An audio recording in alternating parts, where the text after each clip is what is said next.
Title: They called it an accident, the evidence says otherwise. Help this channel grow. Like the video, leave a comment and subscribe for more stories. This helps us a lot. Thank you. Today's story is one that shocked the world. The story begins. A case that began as a missing person report but unfolded into one of the most followed true crime investigations in modern American history. This is the real story of Gabby Petito. In the summer of 2021, 22-year-old Gabby Petito and her fiancé, 23-year-old Brian Laundrie, set out on what looked like a dream adventure. They converted a white Ford Transit van into a camper and planned a cross-country road trip across the United States, documenting their travels on social media. Gabby's Instagram was filled with smiling photos, national parks, and a sense of young freedom. To the outside world, everything seemed perfect. Two people in love, living the van life dream. But behind the curated photos was tension. Friends and family would later say there were signs of strain between the couple. Their trip began in New York in early July and took them through Kansas, Colorado, and Utah. By late August, the mood had shifted from excitement to something darker. On August 12, 2021, police officers in Moab, Utah, pulled the couple over after a witness reported a possible domestic dispute. Body cam footage later released by the Moab Police Department showed Gabby visibly upset and crying. She told officers she had been arguing with Brian, and that she suffered from anxiety. Brian had scratches on his face, and the officer separated them for the night.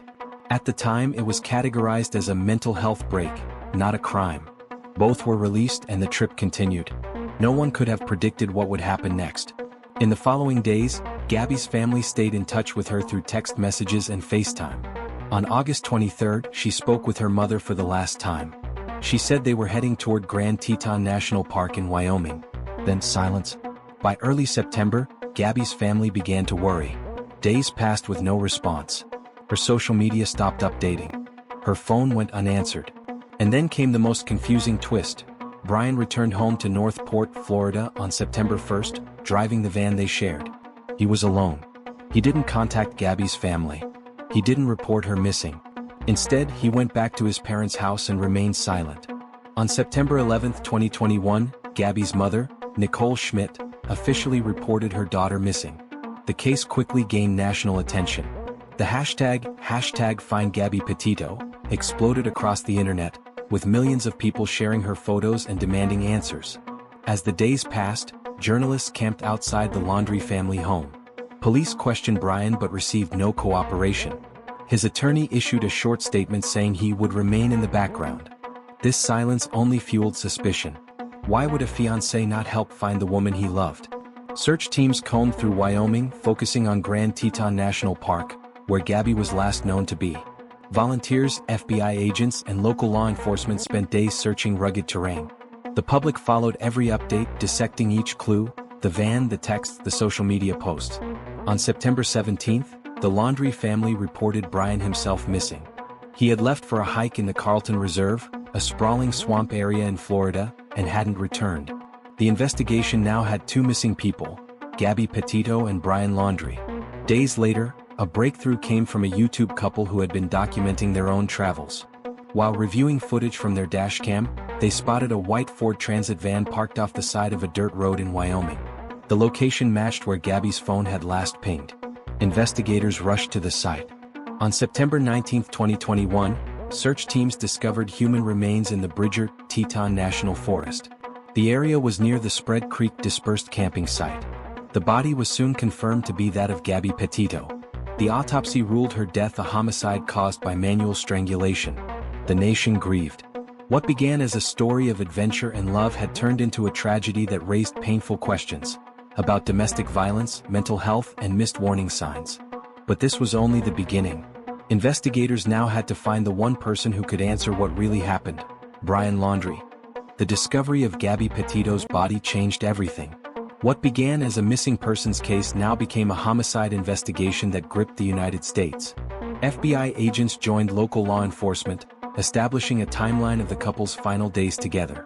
The public watched in real time as investigators pieced together the truth, using social media posts, surveillance footage, witness statements, and forensic evidence.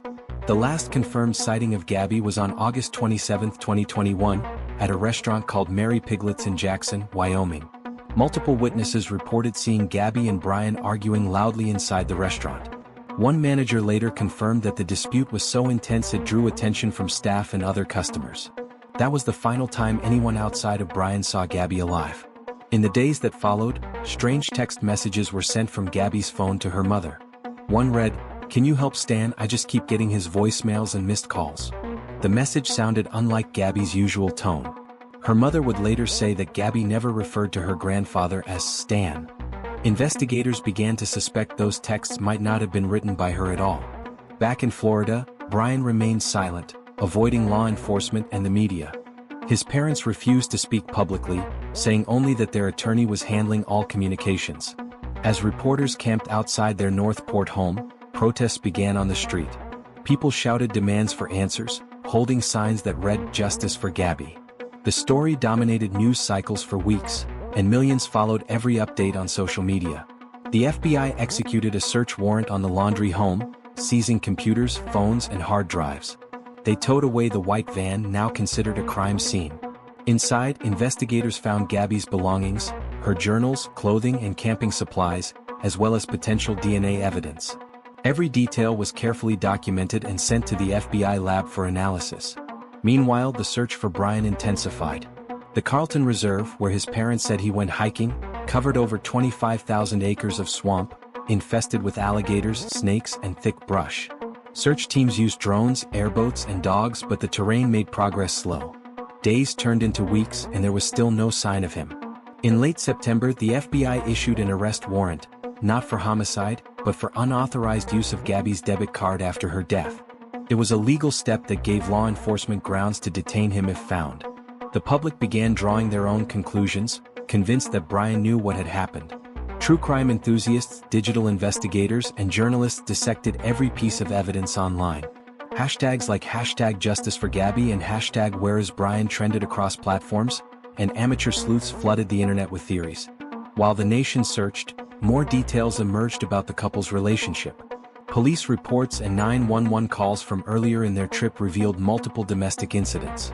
Witnesses in Utah told investigators they saw Brian hitting or grabbing Gabby before the August 12 stop. Critics questioned whether law enforcement had missed an opportunity to intervene.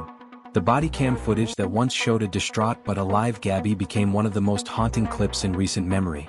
By October, investigators recovered Brian's notebook, backpack, and skeletal remains in the Carlton Reserve. The discovery was made after his parents notified police that they were joining the search and had found a dry bag along a trail Brian often used. Dental records confirmed his identity. Inside the notebook, the FBI found what they later described as a confession. Brian admitted responsibility for Gabby's death, claiming it was a mercy killing after she was injured, though investigators found no evidence supporting that explanation. The FBI's final statement, released in January 2022, confirmed that Brian Laundrie was solely responsible for Gabby Petito's death. He had strangled her and left her body in the Wyoming wilderness before returning home. His cause of death was ruled a self-inflicted gunshot wound. For Gabby's family, the official confirmation brought mixed emotions, closure but also heartbreak. Her parents, Nicole Schmidt and Joe Petito, began using her story to raise awareness about domestic violence. They launched the Gabby Petito Foundation, focused on helping victims and supporting missing person investigations. The Gabby Petito case became a cultural moment, revealing how social media, public pressure, and community-driven investigation can influence real-world cases. It also reignited national conversations about how law enforcement handles missing persons, particularly women, and the importance of early intervention in domestic violence situations. As the public reflected on the case, one question lingered: could Gabby's life have been saved if someone had seen the warning signs sooner? What began as a road trip across America became a lesson written in tragedy, a reminder that what we see online rarely tells the whole story. In the months that followed the confirmation of Brian Laundrie's death, the Gabby Petito case became more than a headline, it became a symbol. Across the United States, her story sparked a nationwide reckoning on how missing person cases are handled, how domestic violence is recognized, and how the digital age can amplify both truth and speculation. Gabby's face, bright, smiling, framed by the vast American landscape, had become a haunting reminder of innocence lost, and of the hidden realities that can exist behind a carefully crafted image. The FBI released their final investigative report in early 2022. It confirmed that Brian Laundrie's notebook contained written statements claiming responsibility for Gabby's death, alongside personal reflections on guilt and love. Forensic analysis confirmed the notebook had been exposed to water, making parts of it difficult to read, but the confession was clear. There was no evidence to suggest anyone else was involved. For Gabby's parents, it was an ending, but not peace. Nicole Schmidt later said, "He ended her life and then took the coward's way out. We'll never truly get answers, but we have to keep her memory alive." Public attention soon turned toward accountability. Many asked how law enforcement could have intervened earlier. The Moab Police Department launched an internal review of the August 12th encounter, when Gabby was visibly distraught in the body cam footage. That review found that officers had made unintentional mistakes, failing to apply Utah's domestic violence laws properly. They could have classified Gabby as the victim and taken further steps to separate the couple more effectively. The incident prompted new training programs for officers nationwide, emphasizing the importance of identifying the primary aggressor in domestic situations. Meanwhile, the media reflected on its own role. The case had dominated every major network, CNN, Fox News, NBC, and countless online outlets, with 24-hour coverage. Commentators praised how awareness helped locate Gabby, but critics pointed to what became known as missing white woman syndrome, the tendency for cases involving young, white, female victims to receive disproportionately high attention compared to others. This sparked a broader discussion about the unequal coverage of missing persons across race, gender, and socioeconomic lines. Activists urged the media and the public to apply the same energy to all cases, not just the ones that fit a particular narrative. Despite the controversies, Gabby's legacy began to take shape in a powerful way. The Gabby Petito Foundation, established by her family, focused on preventing domestic violence and supporting missing person searches. It partnered with organizations that provide resources for victims and their families. Her parents spoke publicly about using social media as a tool for good, turning online obsession into advocacy. "If sharing Gabby's story saves even one life," her father Joe Petito said, "then it's worth it." The case also transformed the way people viewed social media as an investigative tool. Thousands of users on TikTok, Twitter, and Reddit had followed clues, analyzed footage, and shared updates long before official press briefings. Some of their efforts even helped narrow search areas.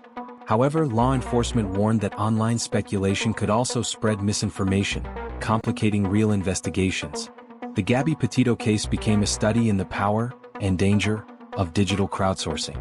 By late 2022, the Petito family filed a civil lawsuit against the Laundries, alleging emotional distress and accusing them of knowing more than they revealed during the search for Gabby. In 2023, they reached a settlement, and in statements afterward, the Petito family reiterated that their goal was not revenge, but awareness, to make sure no other family experiences the same silence and confusion they did. In communities across America, Gabby's story was retold in classrooms, advocacy groups, and police seminars. Domestic violence hotlines reported an increase in calls from young women recognizing signs of abuse. Her image, once tied to wanderlust and van life, became a reminder of resilience and the need to speak out early. Even years later, people still visit the spot in Wyoming where her body was found, leaving flowers, bracelets, and notes. It has become a quiet memorial, not just for Gabby, but for victims of relationship violence everywhere. The mountains and valleys she once admired in her travels now stand as symbols of both tragedy and remembrance. As the story faded from the news cycle, one truth remained: Gabby Petito's case changed the way America sees missing persons, domestic violence, and the intersection of social media with real life. It taught the nation that the line between love and control can be dangerously thin, and that every smiling photo might hide a silent cry for help. The story of Gabby Petito will forever remind us that behind every post, every picture, and every caption, there is a person. Someone's child, someone's friend, someone who deserved more time. Her story began with adventure, ended in heartbreak, but continues to echo as a call for awareness, compassion, and change.